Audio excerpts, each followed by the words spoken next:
Il y aura de l'apostasie et des jours difficiles pendant lesquels la méchanceté et la séduction augmenteront grandement. 2 Thessaloniciens 2.3 et 2 Timothée 3.1. Cette apostasie ne se réfère pas à l'instruction systématique au rassemblement de foule, à la compétence des pasteurs, aux splendides cathédrales ou au progrès de la science et de la médecine. Elle se rapporte à la foi et à la reconnaissance de la puissance de Dieu. C'est la caractéristique des églises bien connues qui penchent du côté de la soi-disant haute critique et qui nient les œuvres surnaturelles de Dieu telles que la régénération, la sanctification, la réponse aux prières et la révélation du Saint-Esprit. Avant le jour du retour du Seigneur se manifesteront de grandes séductions et des erreurs. Et s'il était possible, même les élus seraient séduits. L'apparence de la piété s'accroîtra à cause des fausses croyances engendrées par Satan, de l'amour du monde et de la négation de la parole de Dieu. La foi diminuera. Ces œuvres sataniques produiront des effets intangibles qui nous environneront comme l'air. Elles manifesteront la forme extérieure de la piété. Nous serons remplis d'esprits méchants et de la tristesse de l'Hadès. Ces esprits méchants feront tout leur possible pour faire du mal, pour induire en erreur et pour oppresser les enfants de Dieu. Ils attaqueront notre corps, étoufferont notre volonté et engourdiront nos pensées. Toutes sortes de sensations étranges et d'épreuves viendront nous assaillir, causant à notre grande surprise la perte de notre désir envers Dieu et la force de le servir. D'un côté, nous constaterons que notre esprit est fatigué, nos pensées troublées, notre volonté somnolente. De l'autre, nous aimerons étrangement les plaisirs et les habitudes du monde, en convoitant les choses interdites par Dieu. Nous perdrons la liberté et la puissance pour annoncer la parole de Dieu. Nous ne pourrons pas nous concentrer en écoutant des messages. Nous serons incapables de nous agenouiller pour prier avec sérieux et longtemps. Nous devons résister résolument à ces ténèbres et à cette atmosphère.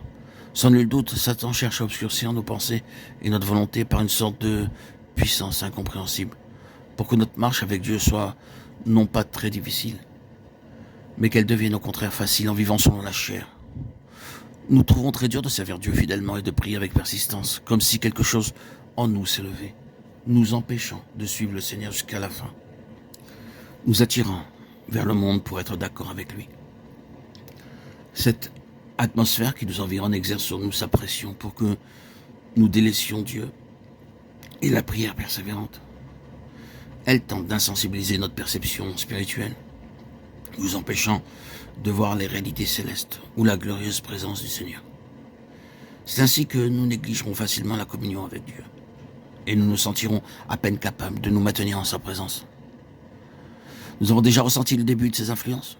Les convoitises du monde tissent leurs filets et les tendent sous des formes diverses autour des croyants. Ils se resserrent avec plus de force à mesure que le temps passe. Beaucoup de choses qui, pour la génération précédente, étaient impensables se font maintenant sans aucune honte.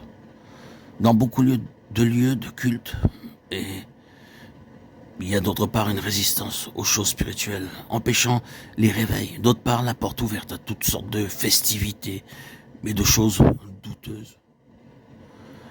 Sur un plan général, nous voyons la foi diminuer partout dans le monde, et l'apostasie croître. Bien sûr, nous reconnaissons qu'il y a encore beaucoup de lieux bénis par Dieu. Mais voyons la situation de l'Église dans son ensemble. Elle ne manque pas de refléter une triste image.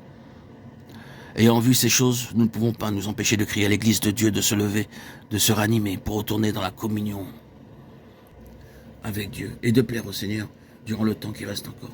Soyons prêts à nous tenir devant le tribunal de Christ pour présenter notre situation. Ce que ce serviteur du Seigneur a exprimé ici est vrai. Je ne sais pas comment vous ressentez la situation, mais en ce qui me concerne, je perçois chaque jour davantage que le monde entier est contre nous. Nous ne pouvons pas avoir que 2 attitudes. La première, c'est de persévérer et l'autre, de nous relâcher. Le monde nous souhaiterait la bienvenue s'il nous voyait revenir et Satan serait heureux de nous voir rétrograder. Mais le Seigneur nous ordonne de traverser vers l'autre Bethsaïda située sur l'autre rive. Si nous ne sommes pas fidèles maintenant, nous ne le serons jamais. Beaucoup d'enfants de Dieu souffrent vraiment à cause du Seigneur et ils s'avancent solitaires sur le chemin. Puissions-nous être tels que l'écrivait autrefois un frère. Certains vont vers le Seigneur en traversant des mers de sang. Voudrions-nous aller vers le Seigneur sur une chaise à porteur couverte de fleurs? Moïse disait aux fils de Gad et aux fils de Ruben, vos frères iront-ils à la guerre et vous resterez, vous, ici? Nombre 32:6. Pouvons-nous donc rester assis, immobiles, tandis que d'autres souffrent fidèlement? Souffrir, oui, mais cela vaut mieux que de dériver. Chacun de nous doit servir fidèlement le Seigneur et avancer sur le chemin qu'il nous a ordonné de suivre, jusqu'à ce que l'autre bord soit atteint. Marc 6,45, 6,47, 48. Les cieux du Seigneur sont sur nous, c'est pourquoi n'ayons aucune crainte de devoir souffrir. Dans le cas où nous nous détournerions par crainte de la souffrance, toutes nos souffrances passées l'auraient été en vain.